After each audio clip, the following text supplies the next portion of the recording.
everybody. My name is Nicole. I work here at Roger Williams University School of Law, but I am also a member of the State Governing Board of Cause Rhode Island. Welcome to Beyond Equality, Unpacking Equity and its Relationship with Legislative Work. This event is co-sponsored by Common Cause and Rhode Island and the Economic Progress Institute. This is the final in a series of programs that we at Common Cause call Demystifying Democracy. Common Cause Rhode Island has been hosting these since 2017.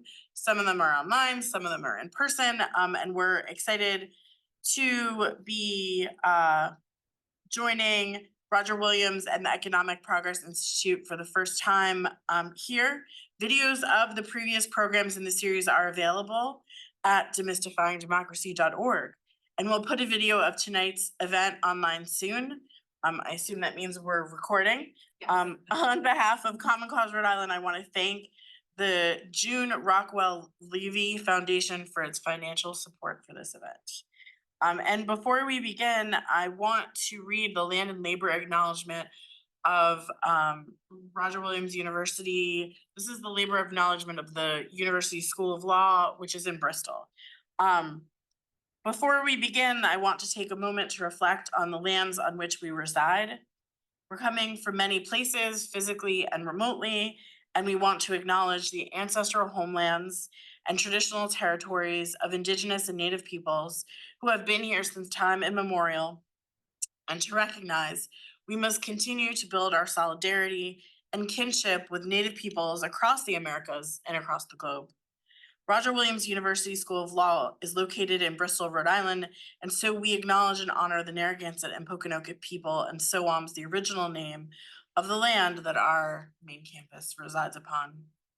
We also acknowledge that this country would not exist if it wasn't for the free enslaved labor of Black people, and we recognize the town of Bristol and the very land our campus resides upon has benefited significantly from the trade of enslaved peoples from Africa.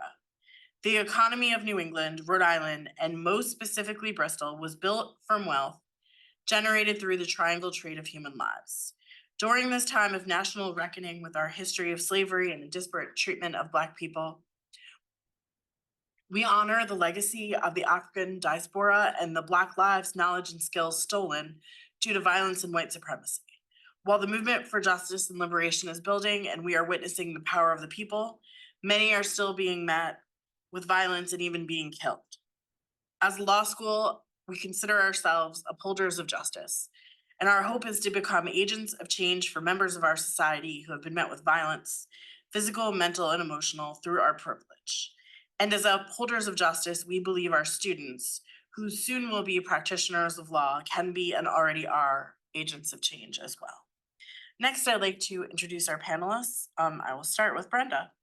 Hi, Brenda. Hi. Brenda is the director of Housing Works Rhode Island at Roger Williams University. Prior to Housing Works, Brenda served as executive director of Citizens Housing and Planning Association from 2012 to 2016 and was responsible for managing and overseeing all aspects of that agency's work. Established in 1967, CHAPA is a nonprofit umbrella organization for affordable housing and community development activities in Massachusetts. In 1995, CHAPA created the New England Housing Network, which coordinates federal advocacy efforts for affordable housing across the region. Brenda has over 20 years experience in the housing and community development field. She previously served as executive director of the Housing Action Coalition of Rhode Island, a statewide affordable housing advocacy organization, and as executive director of the Housing Network, the Rhode Island Trade Association for Community Development Corporations. Brenda is also a founding member of the New England Housing Network and served on the board of the National Low Income Housing Coalition for 9 years and recently completed her term as chair. She has a Bachelor's of Arts in Political Science Economics from Providence College and a JD from Washington College of Law at American University. She has received many awards and recognition from her work, including a Lifetime Achievement Award in 2012 from Rhode Island Housing, a Healthy Housing Award from the Rhode Island Department of Health in 2011, and a Local Hero Award from Bank of America in 2008. Didn't my mother do a nice job writing that? I was gonna say, a few weeks ago, one of my coworkers introduced me to Brenda and said, "This is the best person I know." Oh. And so I feel like that probably didn't do Brenda justice. Oh. Next, I'm gonna go to Nina all the way at the end. Nina Harrison, a Rhode Island native, is a key member of the leadership team to advance EPI's policy and advocacy agenda. As policy director, she supervises the policy team, leads coalition building and community engagement of efforts, and cultivates relationship with policymakers. Harrison is a graduate of Howard University with a bachelor's in English and a JD from Boston College Law School. Prior to joining EPI, she served as a racial justice fellow and staff attorney for Community Legal Aid in Worcester, Massachusetts, where she represented clients with sealing and expungement of criminal records and appealed criminal record-based denials of applications for subsidized housing. She also worked as staff attorney at Rhode Island Legal Services and as an associate legislative assistant for Senator Whitehouse in DC. Last but not least, Dr. Ty Palermo is an educator and advocate working to address issues in policy and practice in the areas of organizational leadership, community and economic development, and urban education over the last 20 years. Dr. Palermo served as the department chair of both Community Development and Healthy Communities degree program at Roger Williams University's University College, where he founded the state's first and only graduate degree in community development. Thanks to help from Brenda. I told you. In 2019, Dr. Palermo left that role to pursue a law degree at Roger Williams University School of Law to better advocate for the Taino Indians of Puerto Rico. As a law student, Dr. Palermo co-founded the American Indian Law Student Association, ILSA, launched the law school's first iteration of the legal education program, Street Law, in the state juvenile detention facility. Dr. Palermo has served on boards, committees, commissions of numerous local and national organizations, ranging from the arts and education to housing and public health. In 2022, I don't know where he has the spare time, but he co-founded the Center for Indigenous Peoples' Rights, the East Coast's first and only pro bono law and policy center focused on the rights of Indigenous peoples. While not teaching law students about Indian law and working with the center, he is also an attorney at a law firm specializing in education law. Dr. Palermo's areas of specialty include community and economic development, American Indian and international Indigenous peoples' rights, and education policy and reform. All right, so What a motley crew you've assembled. now that we got through that, this question is for everybody. The first question I have, and I'll start with you, and we can just go down. How do you define equity? So we actually wordsmithed a lot. So I think the Equity Impact Campaign, which I will talk to you about, has a definition that involves all Rhode Islanders having opportunity to thrive, regardless of race, gender, sexual orientation, and any identity that you may be a part of. So it's making sure that you're intentionally creating opportunities for equality, not just equality, but fairness, depending on the needs of the individual. And yeah, I'll leave it there for now. Ty, you wanna build on that? Sure. I would agree with all that and say equity for me, I think is kind of how you contextualize equality. Equality is kind of making sure everyone has the same access to resources. I think equity is drilling down a little deeper to realize that some people may need more to achieve the same thing than others, and then directing policy in that way. I tend to look at things always with the housing lens, not surprised that somebody from Housing Works, but Housing Works and I define equity as, as a goal that we hope that all communities work towards embracing a wide variety of housing options and choices, so that regardless of income or race or ethnicity, people have access to safe and healthy housing and vibrant and healthy neighborhoods, and that everybody has that fair shot. Thanks. I find myself sort of picking a little bit from each of you. I too think about it in terms of it's not just equality, it's something else, and it's a more individualized approach. And I think of things in terms of like law and libraries. And I think like people can say, oh, the library is open to everybody. But not everybody, not every library is on a bus line. Not every library is open when people who work, second or third shift are available. And so thinking about all these things is like the difference between thinking about, well, the library is open to everybody, to, well, what are the individual challenges that people have accessing this thing that's supposedly available to everybody? But thanks everyone for sharing. And I'm gonna go to Nina again. From your perspective, can you tell us about the relationship between equity and democracy? Unfortunately, historically, I don't think they have always been so closely related. I think maybe in an ideal democracy, you would have as much input from the people you're serving as possible. We know that that's not necessarily the case in America. And so I think in the pursuit of equity in a democracy, the best way to try to pursue that is to have as many people participating in the democracy as possible, to hold their elected officials accountable for actually doing the will of the people, and then leaving room for officials to make policies in the pursuit of equality, even when it isn't necessarily the will of the people. Because equality and human rights, don't have to be in vogue or popular to be mandatory. So I think robust democracy is best for equity, but historically, there've just been a ton of policies that have been intentional about creating inequality and inequity. And we can't just start, today and say, how can we create equity? We have to kind of undo decades and centuries of policies that have worked together to make that really difficult. Thanks. Ty, this session is called Beyond Equality. From your own perspective, can you share why we need to go beyond equality to equity? When did this change and why isn't equality our end goal? I feel like, you see the flag and it's, freedom and justice for all, equality for everyone. But it sounds like we're saying equality isn't enough.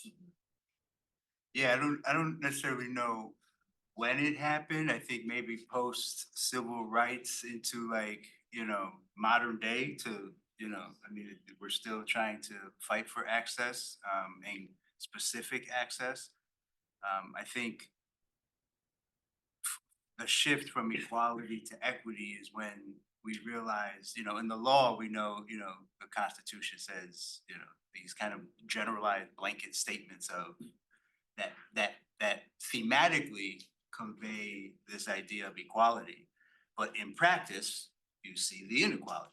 And then, it becomes not equal. And so then you have to further define what that inequality is. And that's, I think, where equity kind of rises to the surface to realize that, oh, it's not about, free public education for all kids. It's about some public schools in some communities need more resources than communities in, schools in more affluent communities. And then that triggers the policymakers and and then it's like, whoa, now I thought we were trying to be equal. So you can hide behind this mask of equality to perpetuate inequity. And so I think what we're all coming to grips with, I think, as a nation, in very slow ways and very, fast ways in certain regards, but is being able to tease out the differences there, and then having the moral gall to inform policy on it, and let people be pissed off because it's not how I thought, equality was supposed to look. And I don't want to go into too many tangents, I'm sure Brenda. I'm good with it. My next question is to Nina. Can you talk about the coalition that is working on the Equity Impact Campaign that you and the EPI have formed? It's a very diverse coalition, and it's interesting to see such a wide range of organizations agree equity is important, even if they don't necessarily always agree on what equity means in any particular instance. They agree that this is crucial. So can you share a bit about how equity relates to legislative work specifically and what this campaign is doing? Sure, so I think that like kind of central belief of the Equity Impact Coalition is that all legislators should be considering equity before they propose any legislation or policy, including the state's budget, which has enormous implications for every dollar spent in the state. Um, and so the Equity Impact Campaign is comprised of over 30 organizations and a few individuals who basically come together to advocate for two bills. One would require legislators to make an equity impact statement, basically saying, I've thought about all of my constituents, the disabled, women, Black people, Latinos. I've thought about every demographic of people and historically marginalized groups, and I've made sure that my bill will not unintentionally cause any harm to them. Because nowadays, we do still have some laws that are introduced maliciously, but oftentimes you can have bills that are, laws that are really harmful with unintended harmful consequences. For example, the war on drugs, a lot of people thought that was a great idea as a way to control drugs, but in reality, it ended up really disproportionately harming Black and Latino people. So one bill would be to make sure that legislators are thinking about that and they have affirmed that they thought about it before they propose any bill. And the second would be to require the governor to make an equity statement about the proposed budget that he does every year for the state. So in Connecticut recently passed a law requiring their governor to do that, and we've modeled this bill after that law. And so this is only the second year of the campaign pushing for those laws. And I think it is special that we are diverse organizations, and there was even discussion about potentially, do we want to endorse other bills because they would really improve equity? And we thought, let's reel it back and just stick to what we came together to fight for. And so as a part of that, as an example of what could be, and to help people understand why this is important, the campaign, the coalition, the Equity Impact Campaign is a coalition of people. Created an equity review of the budget of this year's proposed budget, or that fiscal year 2025 budget that came out this year from the governor, as an example to the governor of what equity review might look like. And we like to say that the state budget should reflect the state's values. And as a Rhode Islander, I hope I can say confidently that Rhode Islanders value equity. And for those that don't, I'd like to think it's just because they don't truly understand enough about it yet. Thanks. Brenda, let's add you to the conversation. Sometimes it's hard for the average person, the average voter, to see the consequences of legislation or legal structures when it comes to equity. Can you share an example from your work of a law or legal structure with equitable or inequitable consequences? Sure, and I brought some props if that's okay. Please.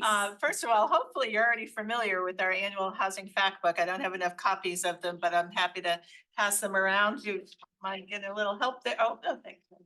How about, and I'll let you, if you want it. And there's some more cards there. I'll let you pass around the cards too. Thank you. Oh, thanks, Doug.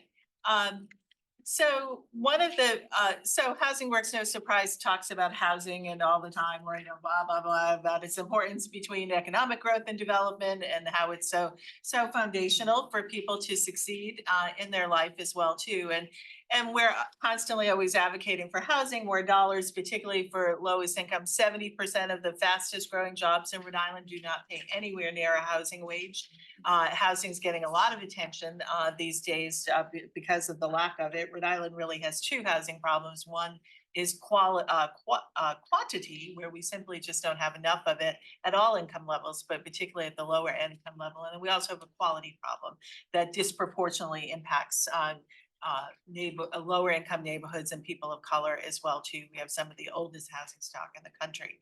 So as we've continued to advocate for this work, we started to get about 3 or 4 years ago deeper into zoning analysis and data. And the funding and money for housing development, particularly for affordable housing development in Rhode Island, largely comes from the federal budget, not a whole lot comes from the state budget, unfortunately. But what you build, where you build, and how you build are all controlled at the local level. And it's controlled by zoning and land use laws at the local level. And the zoning, or how it's evolved today, has become very much of an exclusionary tool rather than an inclusionary tool. Any guesses as to what percentage of Rhode Island is zoned single family? 20%. Oh, much higher. 90. A little bit lower, 80. I'll take the 90. What's the rule if you go above or below? I don't remember for Price is Right. 87%. And what that means is that every time you want to make a change or want to make some, do an ADU or create a different housing option for your family, you have to go for a very long, laborious process around zoning at the local level. And that we also don't allow zoning to happen in areas and neighborhoods that we want more density, around transit corridors, around growth centers. Ironically, because of the age of our housing, a lot of what we like and love about Rhode Island, like a Patuxent Village or a Wickford Village or a denser development on North Main Street or a commercial corridor, can't be replicated under existing zoning ordinance.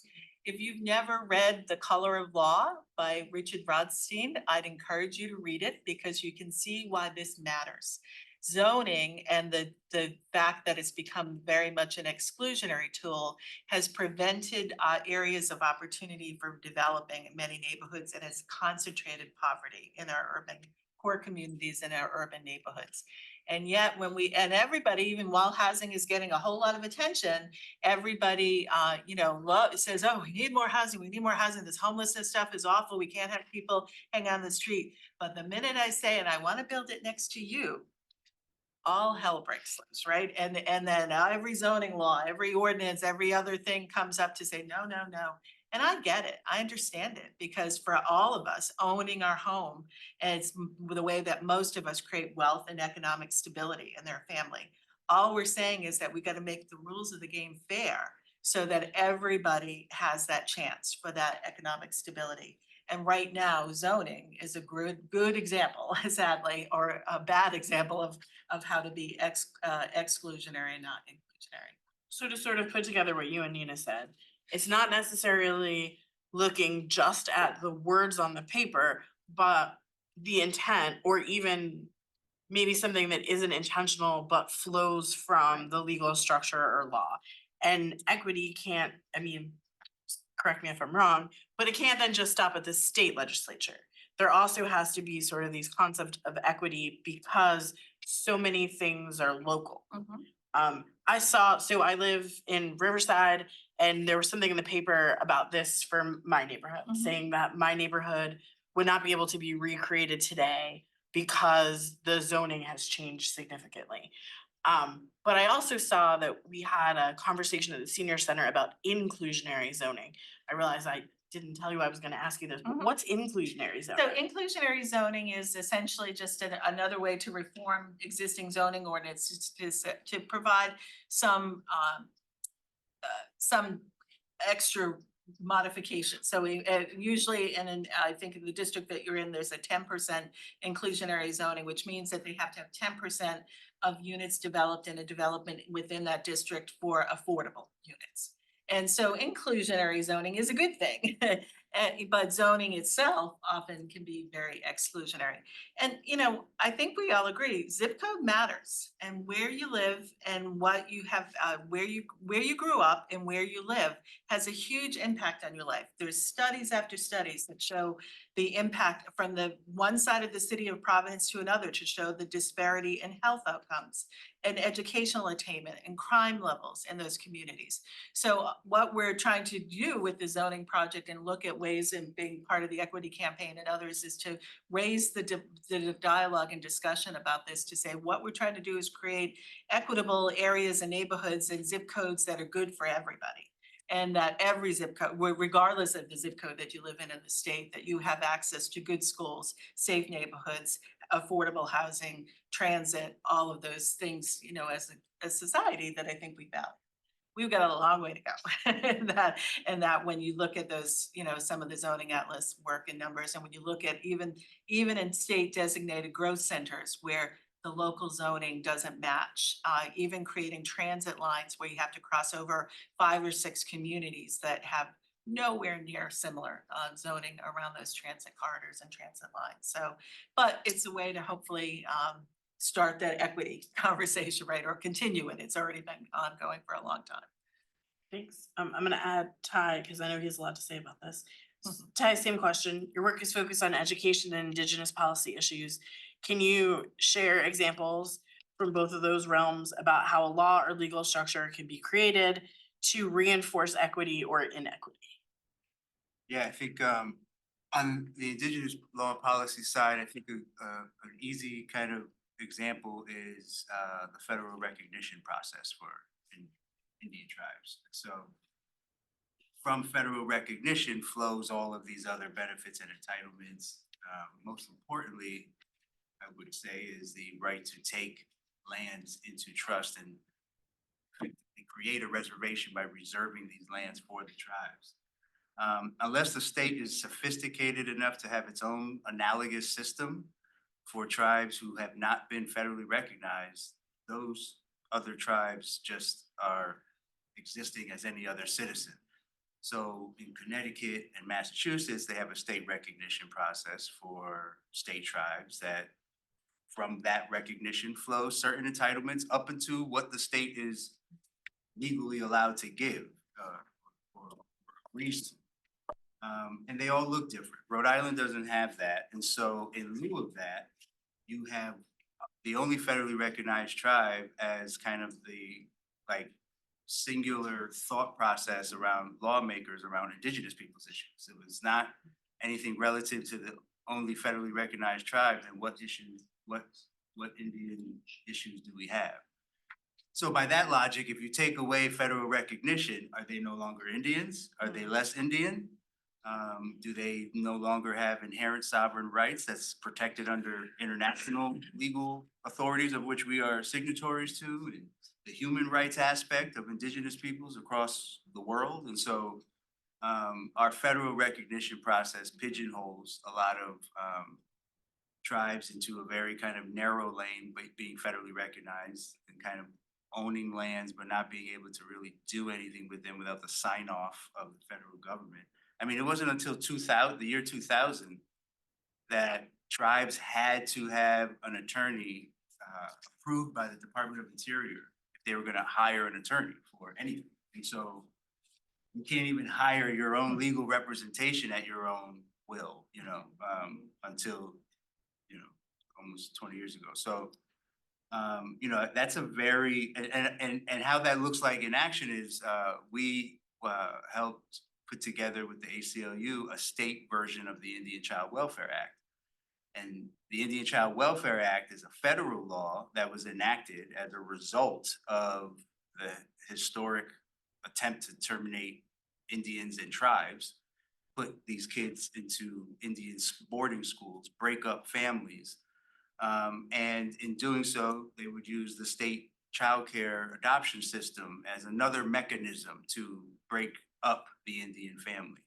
So it was a federal policy to break up the culture and then break up possession of their lands. And so through a series of policies, that's a lecture for another day, but that manifests today as state tribes who are not federally recognized in Mass or Connecticut are covered under a statutory scheme as state recognized tribes that creates a state-based Indian Child Welfare Act. And so the act essentially just says before the state can take an Indian child from the home, they have to first ensure no one else in the tribe could serve as custodian, as an attempt to keep the community together.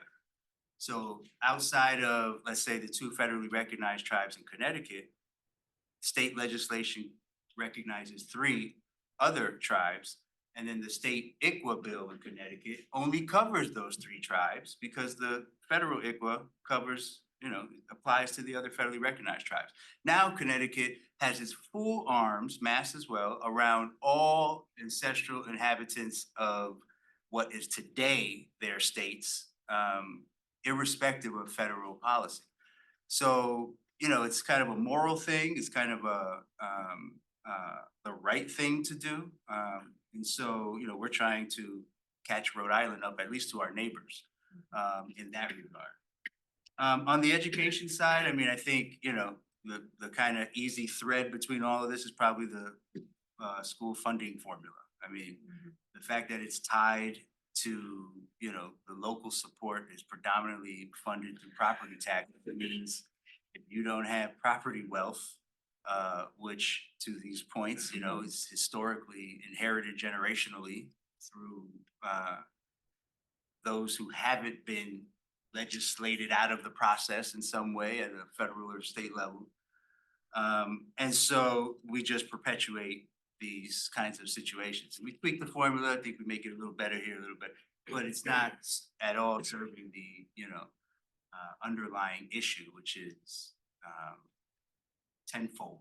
It's a facilities issue, it's a healthcare issue, it's a teacher pipeline development issue, it's a culturally relevant and responsive curriculum issue. All of those things have some kind of thread back to the funding formula for how, public schools are funded. And that's, again, a whole nother lecture, a whole nother panel discussion, but that's probably the easiest for people to kind of connect to and understand all the other areas that it impacts. Can I just add that, I think all of these things that you have said, plus all of the patterns around federal policies around housing and also mortgage loans and lending and, some of the redlining that we saw early on in the 50s and 60s. And then transportation policy are all things that have created these inequities in these neighborhoods and these communities that we're talking about that are often low income and sometimes minority neighborhoods as well too, is really what we're trying to unweave and untangle with equity campaigns and other things. And so it's not because somebody didn't do something, it's because things were done to them, or to neighborhoods and communities that have put them at a disadvantage. Can I add something also?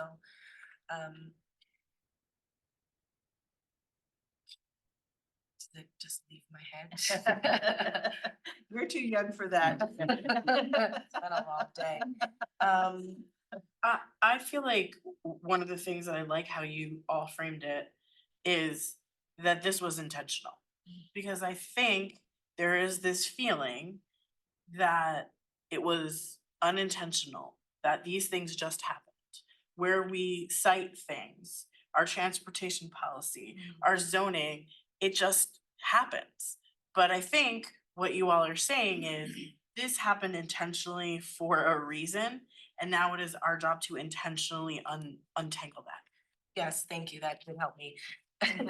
And because it makes our job to undo what has been done really difficult, because for decades and or centuries, discrimination against assorted groups of people was legal. The court stamped it and said, this is fine. And then when the Supreme Court finally said, this is not fine, they said, okay, we've made, decades or centuries of laws regulating people based on their race or gender. And once the Supreme Court said, you're not allowed to do that anymore, it was nice for like a little bit. And then, and then people said, that's right. When you try to make a policy to intentionally undo that discrimination by saying, we're gonna give maybe this group a leg up because we didn't let them access the GI Bill. Black soldiers, we're going to maybe help, create a bill to help them get housing because we didn't let them access the GI Bill or get mortgages in certain areas for this period of time. Because the Supreme Court has decided you can't make laws specific to race and gender anymore, it's a lot harder to create policies that fix the intentional policies of the past. Cause we've kind of been, the power has been taken away. And so we have to get even more creative about how to intentionally undo policies and create policies that do help bridge those gaps, without explicitly saying, we wanna help this one group more than others because the law doesn't permit that anymore, which is terribly convenient or inconvenient, depending on how you look at it. I think what really resonates with me is watching the court say that we are colorblind when when we're not. But then, so the court sees color when it is about holding people back. But when it is about moving people forward, then, well, we don't see color, we're colorblind. And so that becomes a really sort of convenient thing to happen, which makes the work of undoing what has been done really hard. And it does make you question whether there is will in many places to truly undo the work, the harm that has been done. Sorry, Blanda, you were going to jump in. No, I mean, I think it's you raise an important perspective on that too, and I mean, I think again, I go to housing and home ownership and look at the home ownership rates between whites and minorities, and the rates of the white home ownership rate is double what it is for blacks and minorities in the state, and that's pretty true consistently across the country, and that number has not significantly changed since the late 1960s. So to your point, we've left out generations of people from what for most of us is the best wealth creation strategy that we have, home ownership. And we've not only denied that opportunity, we've slammed the door shut. I mean, we still see in title searches to this day, restrictive covenants, and documents from, they're no longer legally enforceable, they're no longer used, but we see them in the deeds and the titles searches of properties where, you could only sell your house to a white person. And, and that's how FHA loans were passed out in the early part of the development to developers developing suburbs all throughout the country for the returning war. At the same time, we were saying, but no, you can't get a loan if you're Black or if you're Hispanic or Indian or many other restrictions. And so, what we're trying to work on is try to just rectify that wrong, right? And to make it so that everyone has that fair chance for equity and development and home equity as well too, and creating home ownership opportunities. Nina, when you were talking before about the equity impact statements, in particular, Senator Tiara Mack's S2668, the Equity Impact Assessment and Budget Equity Impact Act, it seems fairly common sense to me that if you're a legislator, and particularly if you're the governor and you're the governor of all of the people, that you would propose your budget bill, the big bill of the year. And your bills are really important too, John, don't worry. That you would put a statement that says, and it's going to impact people who have been traditionally disadvantaged in the following ways. That to me seems like pretty easy. It's not saying that you can't do anything. It's merely owning, hey, this is what can be seen by policy people whose job it is to see such things. What is the resistance to the governor doing that, or even each individual legislator, sorry? I think new things are scary, and racism, discrimination, and things like that are not things that we teach people how to talk about in American public schools, period. So many people are without the vocabulary. They're scared because it can be a hot button issue, so they're scared to say the wrong thing.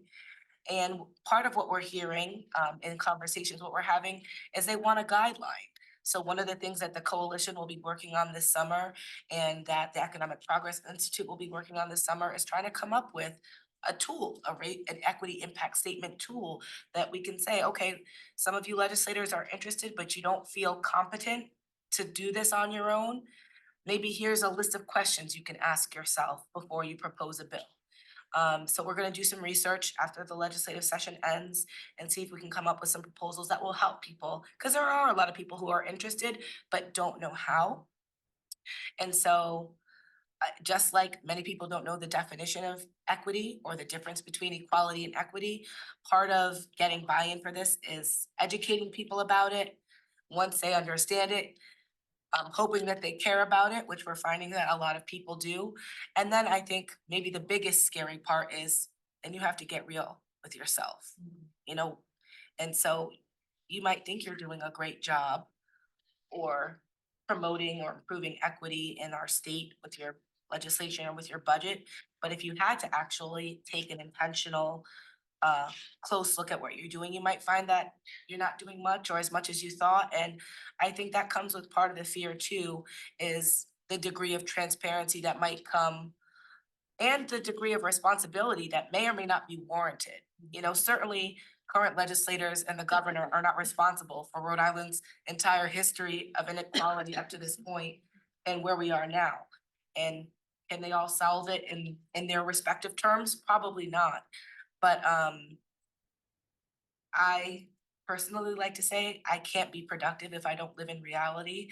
And so I try to ground myself in that. And I think and hope that once we can give people some more tools, that more people will be willing.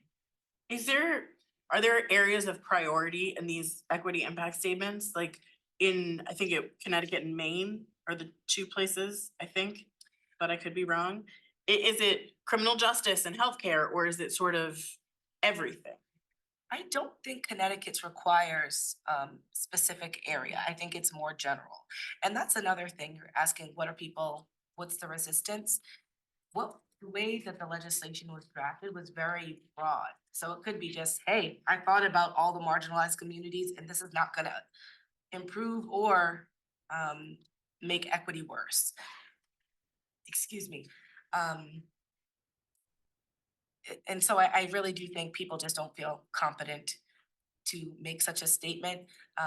But on another simpler level, we are trying to explain it to at least legislators as you're supposed to think about all of your constituents anyway. So to the extent that all of these groups of people are in your district, you know, we're helping you arguably make sure and I think some of the other resistance is in the same way that the Supreme Court no longer allows us to make laws for certain people. I think there's a kind of misperception that this is supposed to give people special privileges, an equity impact statement, when that's not the case at all. It's just meant to make you stop and think about what you're doing and how it's going to affect all of the people you're representing. So, two things. I can also see how this would take resources. Like you said, generally speaking, I would say many of us grew up and continue to grow up in public schools where this stuff isn't talked about, and our proficiency and I'll say also white people, our proficiency for having these conversations isn't what they could be. And so in order for us to go to not thinking about this at all, to having equity statements on every bill, I can understand would take resources and be scary. You also don't want to get it wrong.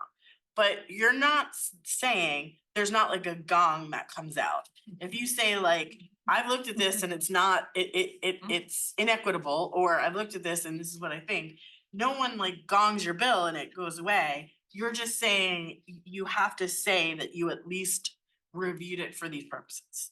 Correct. You know, yeah, we're not saying you withdraw your bill. It's just, I think, a degree of transparency, both in foresight for legislators and the transparency for their constituents that, hey, he did consider me or she did consider me when she proposed this legislation and what the effects might be. And again, we like to talk about it in terms of preventing unintended harm. We like to assume people have the best intentions, but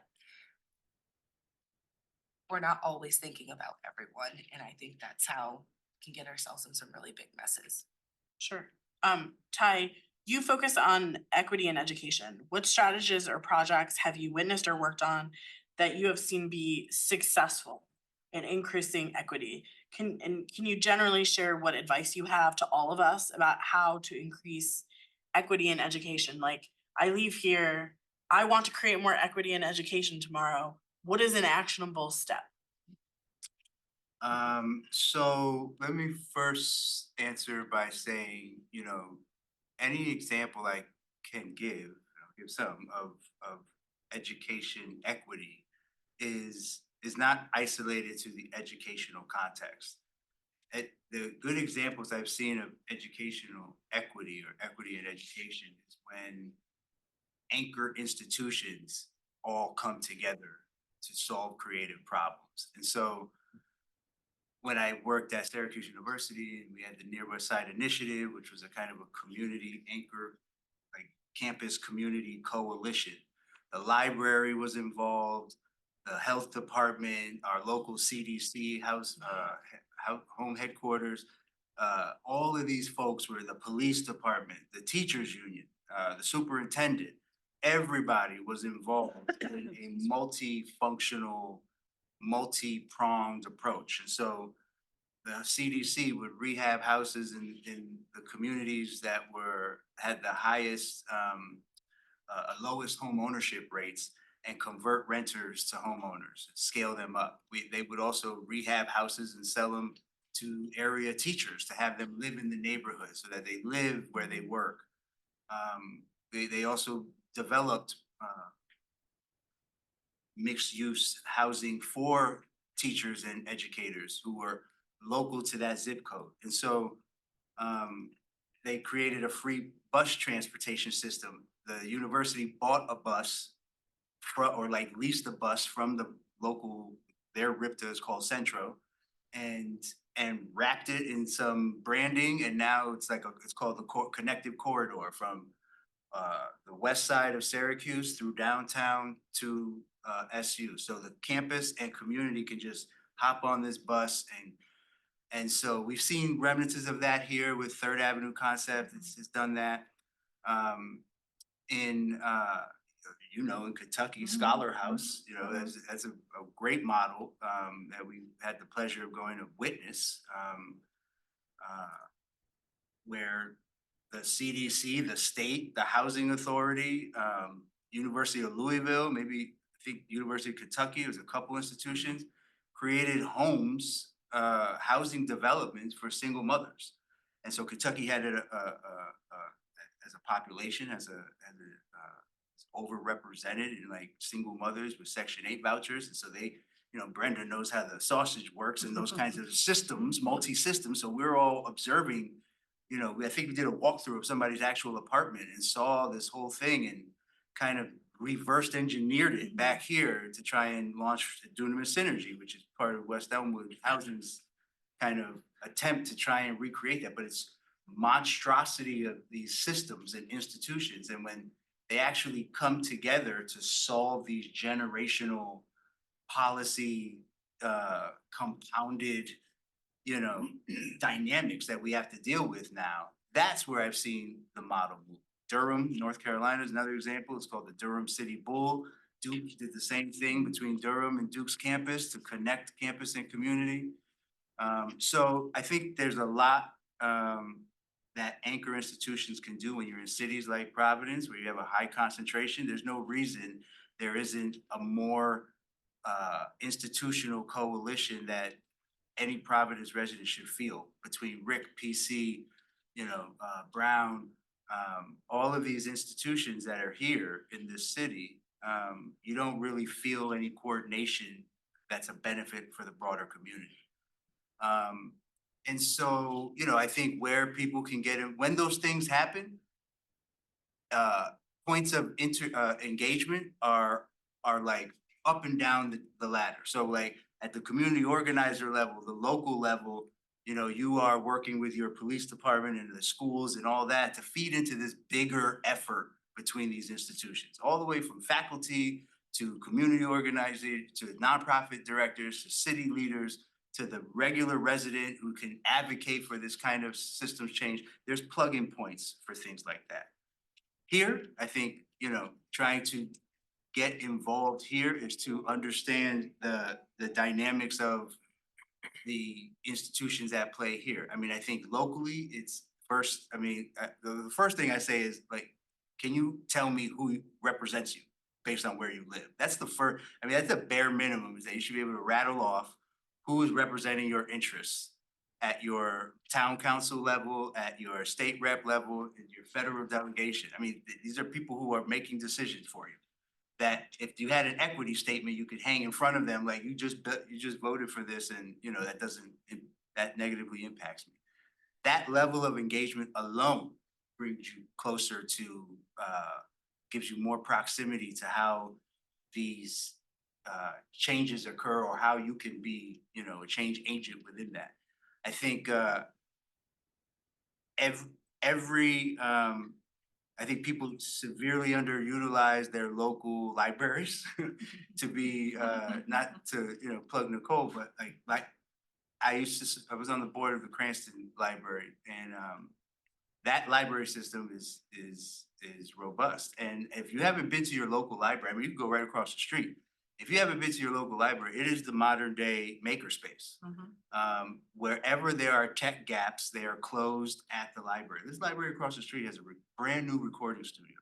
Just need a library card to record an album, you know, in a high quality recording studio. The Cranston Library across from Whole Foods in Sacanasta Row has a 3D printer, all kind of AR, VR stuff, like all kinds of stuff. And so people, I think, underutilize what's around us and for a variety of reasons. And I think, you know, those are areas where you can be a support system and a champion, and close those kind of equity gaps. I mean, a library card can open up so many doors. And, you know, in Cranston, one of the big issues we realized was that we're not open late and things like that. And during COVID, we just made a policy change to have all Cranston libraries have free Wi-Fi. So if it's closed, you can at least pull up and connect on your laptop and just in the parking lot, do what you need to do. Worst case scenario. So it's little things like that, you know, and if that's not the case in your library, then, you know, you can advocate for that. I mean, it's little things like that that are the nudges. And I would just say, you know, you have to just kind of have proximity to the decision tables that are happening around you. You don't necessarily have to be there, but you need to know who's making those decisions. And the easiest place to start is to go on the Secretary of State's website and find out who represents you. And that's where you pick your fights first, those people who are supposed to be advocating and spending your tax dollars. And so, you know, I think to the extent that there's a multi-institutional project being promoted or initiated, there's a lot of intersections there to get involved. But in lieu of that, I think it's a matter of these kinds of entities, these kinds of organizations being aware of how zoning impacts Rhode Islanders, being aware of the fact book, kids count, the Economic Progress Institute's reports on the financial health of the state. I mean, all of these things are just information that is education and can be weaponized for good. It's just a matter of, you know, really supporting these organizations in lieu of having some other kind of statewide thing like a scholar house or like a, you know, near West Side initiative or some kind of other change making type of comprehend, because those are hard to pull off. And so you know, there are other ways though at a very low. Can I add some other people that I think should be on your list of people that you should know who they are? Who is on your planning board and your zoning board in your community, because they are controlling what is happening or not happening in your community. And when I ask most people, they have no idea. Sometimes they don't even know there is a planning board and a zoning board in their community, and most people do not know anybody who's on it. I can tell you that most planning boards and zoning boards are not representative of the communities that they serve, that they are serving on. There's a lot of really great people on the boards who are very thoughtful public servants as well too, but having these dialogues there and talking about what we want our communities to look like 5 years from now, 10 years from now, how do we make sure that the development that happens in those communities in an equitable way. And then the other thing that I would add to Ty's comments about anchor institutions, I also throw in hospitals and hospital systems into that mix as well too. And, you know, they're critical parts of the community and critical parts of addressing some of the social determinants and the health disparities that we have. And, you know, I always wish every time that the Providence and other communities negotiate a pilot agreement, that we also add an equity statement to those pilot agreements, to those anchor institutions as well too, and that we are talking about this in a more open and transparent way. Can I? Sure. Sorry, just, I liked what you were saying about the collaboration, that if you asked how to create, improve the equity in the education system, and you're naming all these different stakeholders that need to come together for that to happen. And just a small example of that, of how often you can't fix something in isolation. So Brenda's talked about, towns needing to have like 10% affordable housing units. I saw, you know, a proposed legislation about that, proposing that if RIPTA does not have roots to that town, that should be grounds for the state to reduce that percentage of affordable housing to a less than 10%. Logic being, well, if the poor people can't afford to get to this town, why should we have to build affordable housing? So then that's a two-pronged problem. Which has an embedded assumption they don't drive. I mean, there's so many flawed assumptions in that, but we also have RIPTA in the state facing a budget shortage, where they may have to close routes. So not only should RIPTA be able to get to every town in Rhode Island, instead of expanding RIPTA, there's actually a budget shortfall to where they might have to, you know, close some routes if it doesn't get the funding that it needs.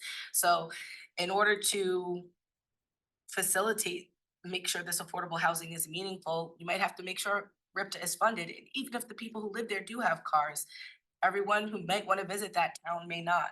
And so things are often related. And I just want to plug tax fairness as a part of this. We talked about the state budget, but also a big part of the state having the revenue to actually create policies that improve equity, because a lot of times they take money, is raising the revenue to do so. And Rhode Island's not the worst state by any means, but we still are a state in which the lowest income people pay a higher percentage of their income in taxes than do the richest Rhode Islanders. And so there's a millionaire's tax proposed this year, to give a small surcharge to millionaires on their income over the first million. That would be directly infused to areas that would improve equity, the public K-12 education system, childcare, which most Rhode Islanders cannot afford right now, roads and bridges. We know that's a big ticket item. What do you mean? Is there a problem? I know something about that. And public transportation, and I just mentioned the RIPTA shortfall. So that is an example of what I would say is a proposed piece of legislation that would improve equity across multiple sectors. Not just by making our tax system more equitable and fair, but also by directing that money to specific places that need investment. I go to the back to sort of the boards and commissions idea, which is I challenge everybody here to go home and to look up the boards and commissions in their municipality and see where there are openings and volunteer for something. One, great, you can just send the mayor an email and say, hey, there's an opening, I'd like to do it. We need to increase diversity. Like you said, they're not representative, which I thought was a nice way of saying. At the municipal level, in many places, and also at the state level on appointed boards and commissions, we lack diversity in gender and race and other areas. And it feels super uncomfortable to say, email the mayor and say, hey, I want to serve on your library board. But when you look, and the same 4 people have been serving on the library board since 2006, they want off. Your library needs you. Serving on the library board, I can tell you, is work, but it's not crazy amounts of work. And there's a way to impact equity in your community. I don't know that I want to, Brenda sitting here, suggest you join a zoning board, but That is a little bit more work. right. I mean, that's it. I think there are some boards where you need specific information. I think there are other boards, like the 4th of July parade planning commission where you don't. Look for something where there's an opening and say, I'll do it. It's me, sign me up. I think like it's so scary to think, oh, I'm gonna run for office. And I also think it's scary to say I'm gonna email the mayor, but do it. Like it will take a small amount of time, but it can make a big difference in equity. Um, and Nina, you were talking before about the budget review. So on EPI's website, there's an equity review of the proposed fiscal year 2025 Rhode Island budget. Can you talk a little bit about the document and how you see people using it? Again, so this is the second year that we've done it. So the review of last year's FY 2024 proposed budget is there as well. The document is structured by subject area, and it's not a complete review. It's meant to be an example. So you can check it out. There's an education section which points out that some changes to the funding formula proposed by the governor would steer funds away from public education over time. And it kind of structures the analysis by what is the status quo? You know, what are we dealing with right now in Rhode Island? And then how do these proposals change that? And then where is there room for improvement? So it says, here's what we're dealing with, here's what's proposed, and here's what could have been proposed to maybe improve equity a bit more than what's in the current budget. And of course, also highlighting things in the current proposed budget that do improve equity. So it's a pretty easy read because it is, categorized by subject area. It's not comprehensive, and it's meant to be an educational tool, both for constituents who want to know where are my tax dollars going, where are policymakers investing? Are they investing in kids? Are they investing in workers? Are they investing in children and families? Or are they investing in real estate development or, do you approve of those investments? So it's a tool for constituents as well as a tool and guide for policymakers to see this is how you can talk about equity. This is how you can analyze whether what you're doing improves equity or not. And hopefully that for those who read it, they either make better decisions or are inspired to call their legislators and ask them to make better decisions. I also think you could just email it to your legislators. Like, For I sure. don't think there's any reason to like why you couldn't just say, hey, I went to this thing on equity. Here is the EPI's review of the budget. Thought maybe as a legislator you'd be interested in this. The Absolutely. worst they're gonna do is ignore you. Absolutely, and they shouldn't ignore their constituents. I don't think they'd advertise that if they did. But all of your state legislators, email addresses and phone numbers are available with a quick Google. And so I encourage you to talk to them about anything that's important to you, including if you agree with me that we should have equity impact statements for legislation in the budget. I would be happy if you shared the thoughts with them. And the review of the budget, the equity review of the budget as an example of how that's possible. It doesn't have to be so scary. And then my last structured question is for Brenda. So my background is as a librarian. I'm a big advocate of access to information. I think access to data and information can help increase equity because it helps increase people's understanding of a particular issue. I went on your website. It is filled with all kinds of housing data, including the zoning atlas. Can you share a bit about what types of information one might find on your site and how the work your organization does relates to increasing awareness? Sure. First of all, just to plug for a library, my very first job, well, after doing a newspaper route with my brothers, my very first real job was I worked in the Pawtucket Public Library when I was in junior high and senior high school and the children's room.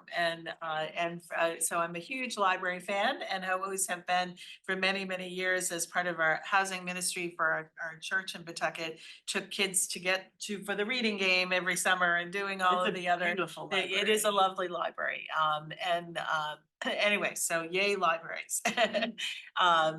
But so I agree with you, one way to achieve equity is to democratize data. And that's in part what Zoning Atlas is also about in the fact book.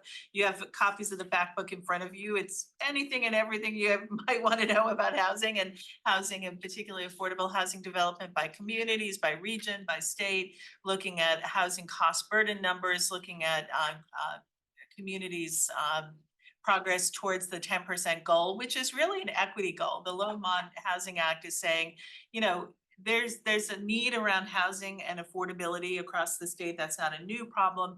And what we're saying is that every community is gonna step up. You gotta work towards getting towards that 10% goal.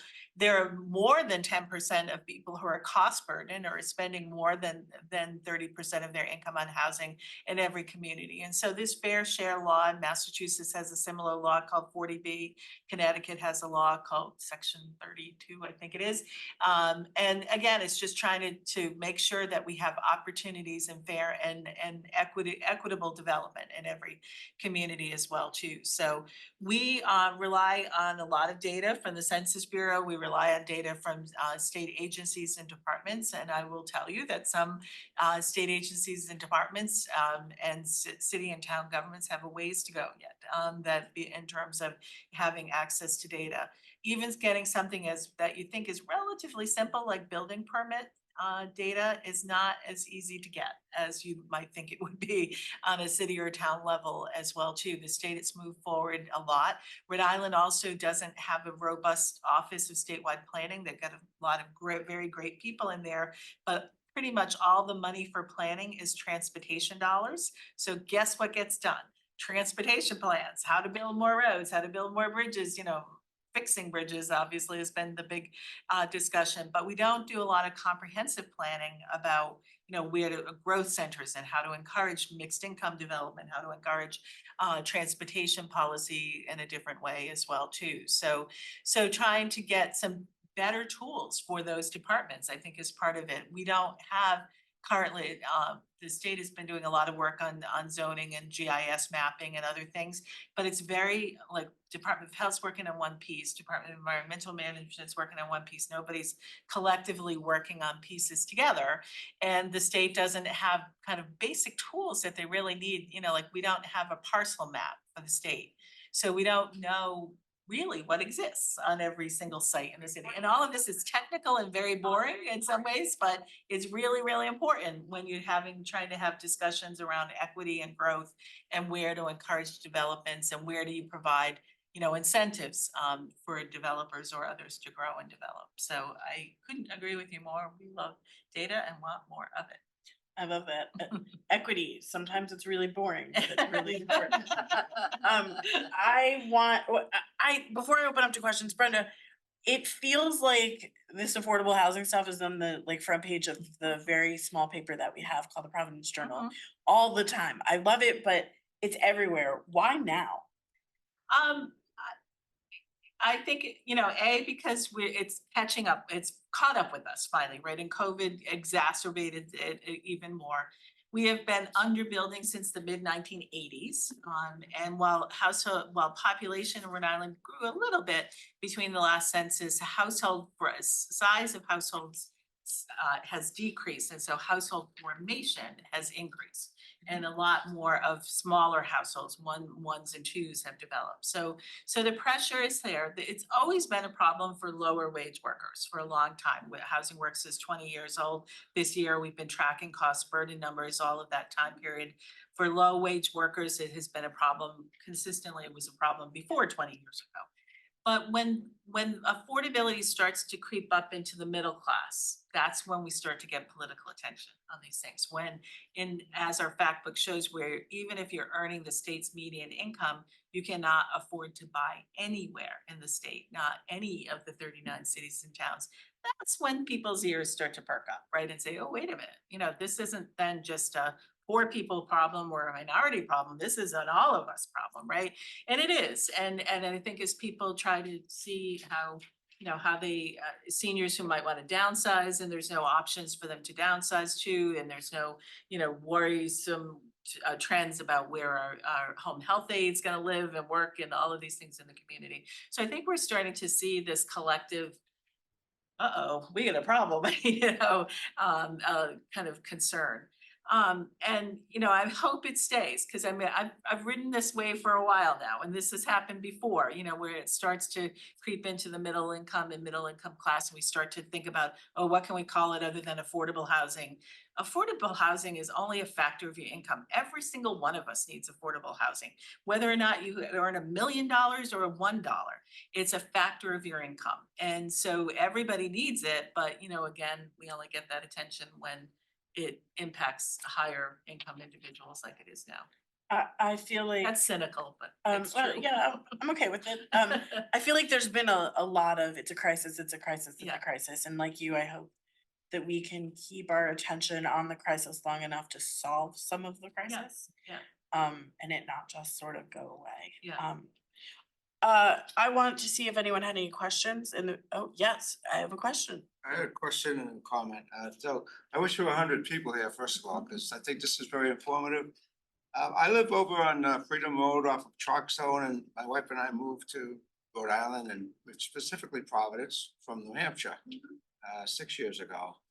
And in my neighborhood, there's a lot of sort of moderate but nice housing. And it used to be what I've been told historically was an Italian neighborhood. And then they all got out of Providence because, Providence was falling apart in the 70s and in the 80s. But now it's come back. And the people that live around us are people of color. And it's great. And I think, knowing what I know about some of them, they could not afford to buy the houses they're in now if what they make for salary and what the houses cost. But when they bought them, they were moderate income people, but the houses were very affordable. Mhm. And I think this intergenerational lack of equity has gone on all over the country. And I'm concerned about the next generation. I feel like our generation, all of us, except for the young folks, we were here at the right time. So too, sir. Whoever's I'm the below only one who will 50 is join young you. to me. Anyone below 50 is young to me. But we got here at the right time Yeah, and we made out. But now people coming here now, it's 10 bidders for one piece of property, and then the property's 400,000 or more. So we've lost a lot of ground because of that. And this goes to your point about not building enough inventory. I see that. I worry about the next generation in general because of that. I think it's a big worry, and that starter home, and the problem too is that a lot of people who are in those starter homes or starter rental units are stuck, right? Because there's no place for them to go either. And so there's, a senior or somebody who might want to sell the house that's now too big to them, but wants to stay in their neighborhood, doesn't have any options. So what do? They stay in their neighborhood. I mean, we hopefully maybe this year we'll get the ADU legislation passed. The AARP is working on it, but that would Sorry, be can you explain that? accessory dwelling units where we Yeah. kind of allow people to create more economic stability for themselves, but also create another home ownership, a unit that people can live in that neighborhood, and they can age in place or age in community. But, we obviously been fighting that battle, and others like AARP and others have been taking the lead on that battle for a while now to show people this isn't something scary, right? This is something that will help to create and to help people be able to stay in neighborhoods and stay and create more naturally occurring affordable housing. But the resistance to any kind of development is so strong, that it gets fought back a lot. It's already passed the House, been heard in the Senate again, and so hopefully we can, it will get over the finish line this time. Thanks. I think we have an online question. Yes, we have quite a few. One was just a comment of someone saying that they came to a previous meeting and were inspired to look up their town's commissions and boards, and now they are on their conservation committee. Nice. So, democracy happening right there. We also had a comment of someone saying they had run for political office, but in their municipality dealt with a lot of patriarchal issues. And yeah, we have quite a few questions. What would you say to policymakers who believe that treating everyone the same is what's really fair? Can I? Go ahead. That was the Nina hold my beer. I think like, and I've actually had this conversation with a friend unrelated to legal things, but if you had two children and one of them had a learning disability or a physical disability that limited their mobility, and you had a child who didn't have those challenges, they were brother and sister, say, would you treat them the same?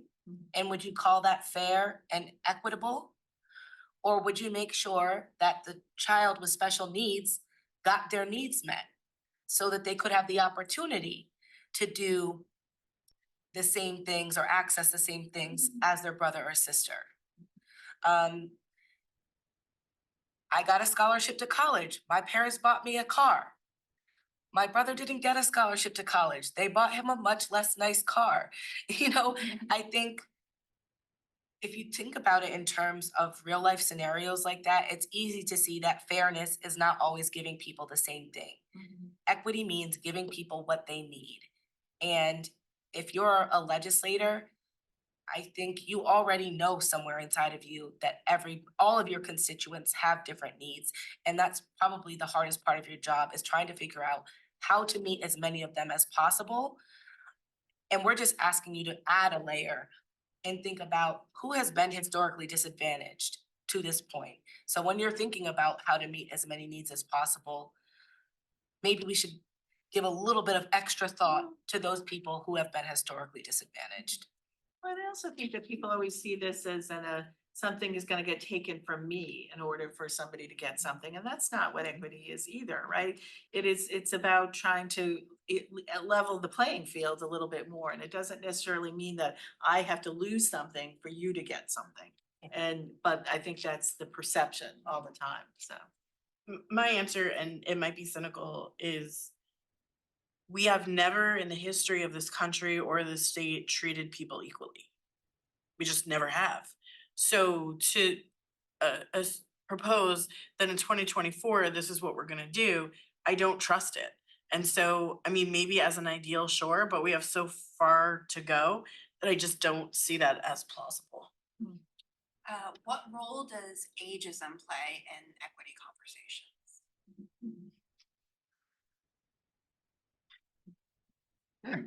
This is my thinking face. I'm trying to remember if age is a protected class of people. So, Brush up the convo. yeah, thank you. Is it strict scrutiny or is it medium? You know, I think to the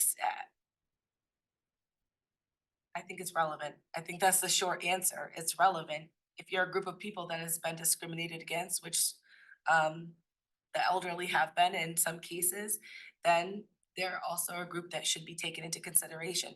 And I'll make sure to revisit our equity impact campaign materials to see if we do explicitly mention age among all of the categories of people we're asking legislators to consider. I feel like I went to one of the equity impact campaign meetings and there was a conversation about ability. And there was a statistic about the number of people who are experiencing a mobility issue. I don't know, a mobility disability, an Well, impairment we'll in use mobility mobility. devices and Right, then actually, and- you know, and that number is growing exponentially Right, in Rhode and Island. I think that that's related, and again, the conversation was, how could you even begin to engage in a conversation like this if we don't have it in a place you could get it? And how could you begin to engage in a conversation like this if we don't have a bathroom that everyone can use? And so I think ageism, I wouldn't describe it as ageism in the same way. I think all facets of diversity, legally protected, depending on your state, it can be different. I think all of these facets of the different people in our communities is important when we're having equity conversations.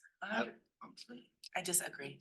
I was just gonna say, you know, I think age and ageism shows up in a variety of ways we don't necessarily think about. I think there's a generational divide in thought and policy. You know, my parents' population bought homes at a fraction of the cost of what people buy homes for today. They made more in relation to what it costs for college, let alone, you know, and And so because of that, it's hard to think of like, why aren't our policies like they've always been? Why do we have to, and that's where the scary change comes from. That's where the fear mongering about, well, if I recognize this Indian tribe, are they gonna take my house? And they're gonna take the Walmart that I go to? And that's not, that one thing doesn't mean the other. I think ageism shows up in a way around, if you ask a caretaker in this state, and that's a big issue around caretakers' rights and what's covered under health insurance and things like that. People have to wanna age at home, but it's the other age, it's the other side of the spectrum on age as it relates to caretaking coverage. And so that's an entire, world. And then on top of that, I think, I don't think I may have gotten this from a housing fact book, is that, Rhode Island is one of the fastest per capita aging states of homeowners. And so then it becomes, what do we do at that stage, Does anyone know what the by far biggest federal housing program is? Anyone want to guess? Mortgage interest deduction. And when I tell homeowners, when I'm in local communities, that you live in subsidized housing, they go crazy. Cause they go, what do you mean I live in subsidized housing? I don't live in subsidized housing. If you have a mortgage and you take your mortgage interest deduction, we subsidize housing for the middle class and the higher income through the tax structure. We subsidize it through the budget process for lower income individuals.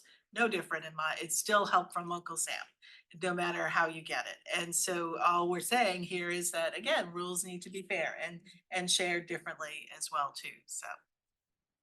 There was a question about social housing, and experiments done in Maryland.